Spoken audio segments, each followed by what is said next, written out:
Ambye nti nno nakwesiza mu kutu gwange ogwa social media. Olwa social media eno abantu bagikozesa bubi naye ng'ate ffe abamanyi ogikozesa obulungi. Etuwa a lot of connectivity. Etu connecting to the globe.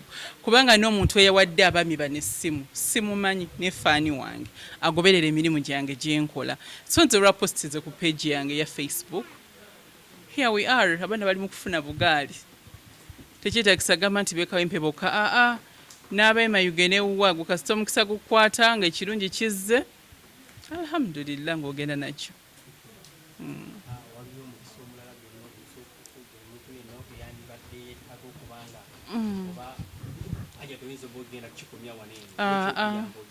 Ebirungi bikyajja. Ebirungi bikyajja. Ne mu kisibo inshallah tujja kubaako betugabula iftar. Ensonga ya Pretty Nicole saamuta naye responsibility yange eri omwana oyo yali kulaba nti atuula primary 7 kubanga gye yali agenze ekaseese bali tebamutegedde nga basomesa yagamba bamubuulinga n'abaana banne so nze ne mutwala mu ssomero lyange nemba nga namusomesa n'okumubudaabuda okumuteekamu essuubi ne confidence nti yali asobola ddala okutuula P7 naye kati essaawa zino ali ne maama we muvaaka nesi kuba nti naye kati nali muyamba naye alina abamuzaala alina mami we yalinga nawe ng'ebintu byakola bitandise okutereera mu live kituufu but right now tulaba ebintu byekola naddala ku social media tebitegeerekeka kati ekibuuzo kye kyobuuzizza ndowooza mami we interview anaagiraba n'abaako kyakola nga maama eri omwana oyo. Nicole yes yamaze ebibuuzo naye mukwogeramuko naye yatugambye nti sabjekiti esinga okubanga okukalubiriza ate nga mu butambi obwalinga bumukola nga mugagamba nti agenda bakukyaka sirikezi temubeere so disappointed nga asigwedyanenge nga amubeereddewo. Nze ekyamazima nze first grade si ye success y'omwana nze as long as omwana keepinze in school n'atuyamba n'amalako nata dropping out of school ebirungi biri mu maaso. Singa ajja n'asaba mu kusooka n'agamba agala tandika senior one. Anti fe nze my responsibility is to ensure nti ali muki mu ssomero era wanaabazze n'agamba nti ndi ready to go back to secondary. Why not?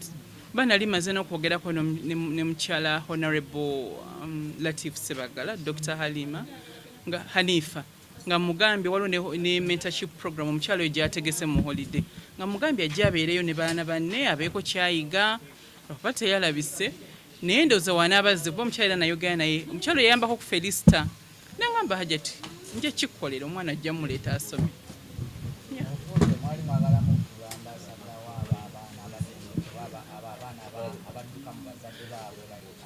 Kati nze we namulaba ng'asobodde okudda omusomo manyi Nicole si ye yekka ayita mu mbeera eyo lwaba nti ebibi byajja mu social media naba nti byali buli wamu kati twalina program ne mugamba nti singa ogendako mu slums ezo n'obuulirira abaana babeera mu mbeera ng'eyo ne baddeyo mu mazadde baabwe nangamba nja kukikola naye ndowooza mami we kale akyamwota buliro bw'anaaba mutadde tujja genda mu ghetto tukole omulimu ogwo. Omwana obuyisiraamu yagusoma n'abubuuka wannamubuuza nangaye n'okusala takutegeera ebbanga lyamaze. Butuufu essaawa zino mubuuze mami we ebikwata ku mwana mubimbuuze nga ndi naye kubanga wemba naye ndowooza mulaba eneyisa gy'aba yeeyisaamu kati ebirala mubibuuze mami we bambi essaawa zino. Amannya gange nze Nsubuga Umaro nga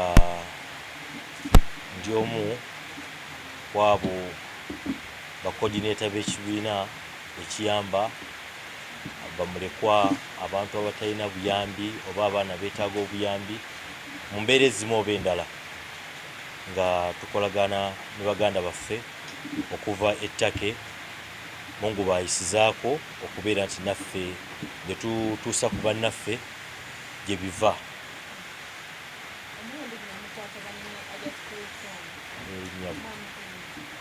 Ekituufu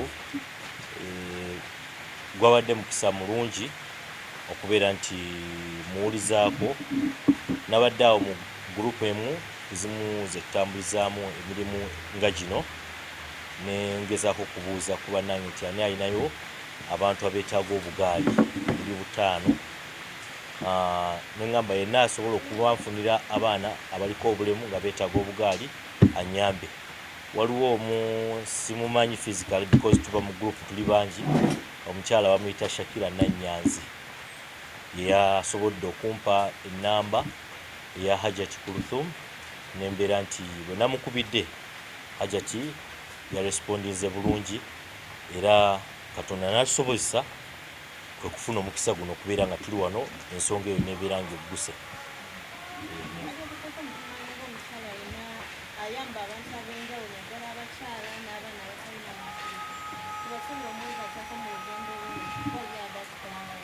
Inshallah ffe tulina buzibu bwonna, ffe target yaffe kuyamba bannaffe kubanga ffenna tuli kyekimu. Leero it's them, tomorrow is me. Simanya buli omu Katonda kya madala ge yamutegekera. Bwe tuyambagana bwe bumu bwe tunaabeera nago n'amaanyi agajja okusobola okubeera nti tutambula mu mbeera oba mu nsi eyagaza, buli omu nga abeera n'essanyu era nga tubamu n'okuyambagana, oli waba tasobodde n'omulala asobolawo okubeera nti tusobola okubeera nti tutuusa ensonga ku bannaffe ababa balina obwetaavu ennyawo.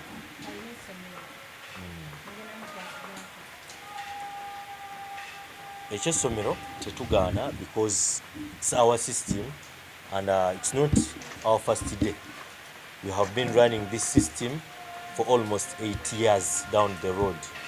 Nga tukola omulimu gw'okubeera nti tuliisa mu Ramadhaani, tusala ensolo okugabira ku bannaffe ennyama ya Idi, ate era nga tetukoma ku ekyo kyokka nti tukola mu Idi mukka. Ne mu mbeera eno yonna tusigala tuyambibwako era baganda baffe okuva ettake omulimu guno ne gubeera nga gukola ki guyimirirawo ennyabo. Siza abasiraamu bannange n'abatali basiraamu munyaga mpitira Muwanguzi Ali nga ne mutuze w'ekirekabbira yempangalira kubiriza abazadde bannanga balina abaana baliko obulemu obutabagayalirira era obutenyooma kweka nti bafa ku baana abo kweka muli mu mbeera yonna gye babayiseemu bafe ku baana abo kubanga ekitonde terakera kujja kwagala kuzaala mwana aliko obulemu obula tulabira awo ng'omwana afunye obulemu oba oluzi nga azaalibwa nabo. Nenkubiza abazadde bannanga obutenyooma obutagayirira abaana abo kwongera obakubakuma n'okubaako n'emirimu gye bakola eriyinza okubayambako naddala for example enkola sabbuuni wali kujusoopu kola ebizigo nvuga booda n'eddagala ng'erya abo n'okwongera ku mirimu emirala era nandyagadde abazadde abamu singa tibatisoboka nitubaako bwe tuwandika amasimu ndiba nga tusobola okumiitinga oba mu mwezi oba mu mwaka tubaako kitungako eri abaana baffe kubanga olwala bwetuleekya tetuliiwo. Saba abazadde bannanga n'abasobola okunegattako sobola okwasaganya ensonga eyo kweka nti tuyunga olutambi ku baana abo okuteekawo emirimu gya bulijjo gyosobola obayambako abawe n'okusoboza okukola. Example mutabani wange asobola okukola sabbuuni ng'asobola omukola ebizigo ng'asobola obikola n'ebirala nandyagadde abalala abasobola okuneeyungako okukwasaganyizaako tubenga tukwasaganya. Kusomoozebwaki kumufuna naddala mu abazadde abalina abaana abalina obulemu? Kusomoozako tufuna mu byalo ku kisalo ebimu bangi boogera nti omwana ali bw'ati nti abamu yagenda mu bosa abaganda yagenda ku ndagu yali anoonya byabugagga n'ebyo bibeerawo mu dduniya. Okusomoozebwa kwa njawulo ngaffe abalina abaana bwemu era oluusi omukyala osobola okufuna omukyala najja mu maka n'amalawo ebbanga tono nnyo n'ava olwekuba nti alina omwana w'obulemu. Abatuuze ne bagamba gundi oyo asa nnyo naye nga si kyo kigendera kyo kyokuba nti oyagala wase naye bakyala batono nnyo bosinga nanga bagumidde embeera mu ddyo eyo. Naye nze nsaba buli omu waali nti teryakirako kyakwagala kuzaala mwana aleko obulemu era buli omu kikugwako bugwi nga wali badde otambula mu kkono ofuna akisidenti terekirako kwagala kuzaala mwana aleko obulemu. Naye nsaba bannaffe batuuzengamu amaanyi abamu ku baneiba baffe abamu ku bantu betutambula nabo naddala mu makubo kati nze nga oyo mwana wange gwenina oyo maama yakekutya n'agamba oyo sizaala abaana buto binene naye waliwo yegomba okudda ewange naye nga sisasobola kumuddira. Naye nsaba bazadde bannange abaana tubalabirire kubanga Allah yagabaya ate era yagabulira teryakera kunkya kwagala kwana mwana aliko obulemu nkidinganya emirundi mingi. Naye nsaba bannaffe mutuwenga okutubudaabuda naddala nze wange gyembeera ebbire kireka nkola ebizigo nkola sabbuuni bingi byenkola nenonya talent eyo kweka nti njikulakwanya era njigabanyeko n'abantu abalala bannange so nasanyuka nnyo nga asobodde okukwatibwa ku mukono nawo ne talent endala gyensobola okukola mu luveera ng'ebyo biri we Kampala era newange bakale nawe biveera binakuŋŋaanya nenkyabulamu obusobozi obukweka nti nkulakulanya talent yange eyo nsobola obikolamu furniture tugeze ng'obutebe emmeeza ebintu ebya bulijjo ekyokuvaayo Hajjat Kulthum wamu ne banne ne babadduukirira okuba nti bawaddeyo akagaali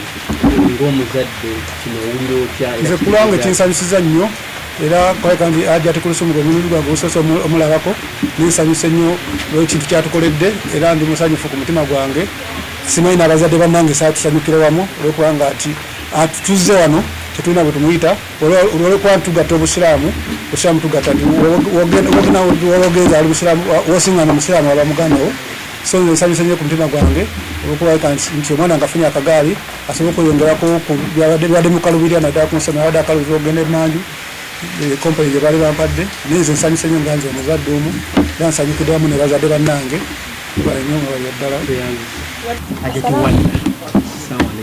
Alaikum salam wa rahmatullahi wa barakatuh. Amanya nze Nakazigo Rahma nga mbeera Wakiso nga nina omwana aliko obulemu yafuna cerebral palsy.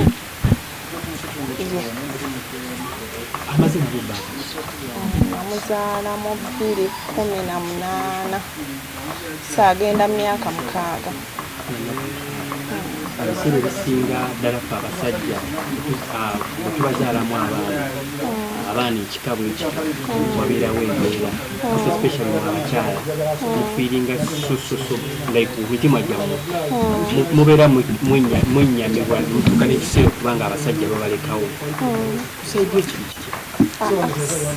kwekyo alhamdulillah bandi omwami wange sina kyemwogerako nsaba Allah amwagale amuwe ebirungi atubeereddewo abaddewo teyekanyangako ate yakugumya bambi muntu mulungi nsaba Allah yekka yamanyi but he has been there for us. How do you get to know Hajjat abaddewo embeera eno y'okuba nti adduukirira abaana abalina obulemu basobola okuba nga babawa obugaali otegedde nabadde ku Facebook nga nzungazunga nendaba post ye ng'agamba ayagala abaana bataano abasooka omuweereza message ku WhatsApp bagenda okuwa kati nagirabye oba eyiseeko eddakiiko bazabadde mmeka ne ŋŋamba nga tuli bangi naye kangezese so bambi ne musindikira message ne mutegeeza kubanga obugaali obwo obulaba bwa bbeeyi ebiseera ebisinga kati nze owange twagenda eyo ne bamubajjira akatebo kamubajjira $15,000 ate nako kamulekawo so bambi ne muweereza message ne mugamba nandyagadde mbeere omu ku abo abafuna kuba obugaali bambi she just responded positively nangamba enkya jangu nandagirira era nenkeera ku makya nenzija bambi yeebale Hajjat Allah akuddizeewo. I'm so happy ndi musanyufu bambi kuba tetukitaddeemu amazima tutaddemu transport yekka teyagambyeko nti oba mpeerezaayo $5 nkuteekeko ku lisiti sijja muwaayira so ate ebintu byabo abaana bya bbeeyi okubabeezaawo obubeeza kya bbeeyi pampaazi za buli lunaku okumukumanga muyonjo okumuliisa kuba olina okubawa ebintu kale omwana wokulabikako obulungi okumukumanga muyonjo so babbeeyi but bwe tuba tufunye ekintu bwe kiti nga tetukisasulidde kirungi. I'm so happy. Ntambe tujja okusibirira eri abakyala tulabye mwami Ali ng'agamba nti omukyala yamuddukako we baafuna ezzadde ebifaanana bwetyo eryakulamu ng'agamba nasobola zaala mwana alina omutwe omunene ng'oyo nava mu maka n'agenda n'amulekawo ng'osobodde okukuuma ne mwami wo n'omwana oba kati wengeri okubeera abakyala kale kyennyinza okugamba nti okubeera n'ono omwana just okugamba obugambi nti omwana waayina ekizibu ekyo kankubulire si kintu kyangu kyakuteekinga in nze omwana oyo baŋŋamba nti alina obuzibu obwo yali oba wa myezi 9 nga tulaba tatuula tayavula takola ki ne tugenda emulago ne batulagirira kiliniki yaabwe ne tugendayo ne batugamba nti alina obuzibu obwo amazima nakaaba kale okaaba omutima ne gwennyika. It's not easy osobola okitereeza munaga kati omwana wange anaamala nakyo bbanga ki n'otunuulira kuba balina nga bakulukulu n'ogamba n'owange bw'ati bw'ajja obbeera nze we nali mbeera waliwo omukyala ng'ali nga tanawana kulowooza funa lubuto nga nze nina owange olwedi nazaala omwana we n'atuula n'ayavula n'atambula ng'obuwa ali awo. So it's frustrating kyekisooka abazadde abo okuggyako nga Allah akukwatiddeko ng'olina n'abantu abakusapootinga ng'omwami kuba yasooka kuba bali ab'enganda zaffe babeera wabbali kitegeera. So naye nga si kintu kyangu but twegumye. Osobola okubeera omwaka ogusooka n'ogamba oba kugwokubiri anaabatuula n'atatuula. So obulumi obwo n'okaaba ate bajja n'ebintu bingi tosobola kukola. Oluusi wasangayo atasobola namuwa pampa wakwefukira kitegeera. So nga namukuyonjeza tomulaba. So bingi but kyenyinza okugamba abakyala n'abazadde n'abaami baamu nti tugume. Olina okuguma because ekisooka omwana oyo yetonda tayagala kubeera bwatyo.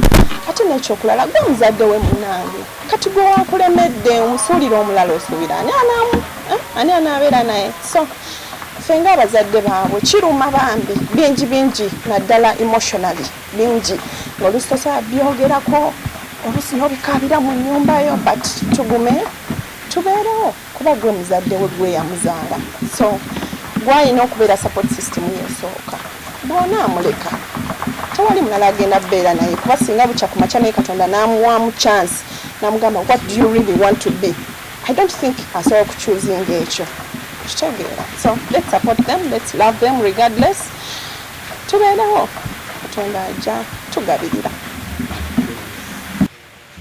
Nyanziza nnyo okundeeta wano kubanga nze mbadde simanyi nti waliwo wano ekigenda mu maaso naye neebaza omukyalo oli kuba nfuddeko nnyo mbadde siriiwo nga ndi mu ddwaliro nangamba wabula yanguwa ojje nga bw'osobola era omwana musitudde nga bw'ali simwambaza na pampa ne muleeta naye nga nze mbadde nfuna okusoomoozebwa sinza amuzaala alina maama we naye maama we bwe yamuzaala kitaawe n'agamba ye tazaala ebyo.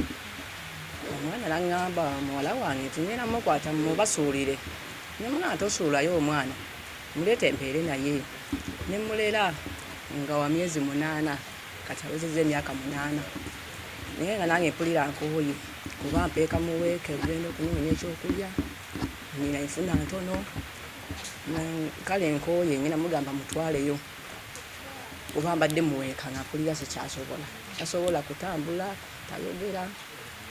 Naye omukyala bwaŋŋambye nti yangu oleeta omwana omukisa guggwawo gugenda nenziruka ne muleeta kale sirina nnyo bannaye byakwogera naye neyanziza kuba mwenna abali wano sirinako gwe mmanyi naye neyanziza nnyo kuba mponya okumuweeka kuba abadde amenya nnyo ng'ate nnyina okunoonya ekyokulya maama we enfuna ntono.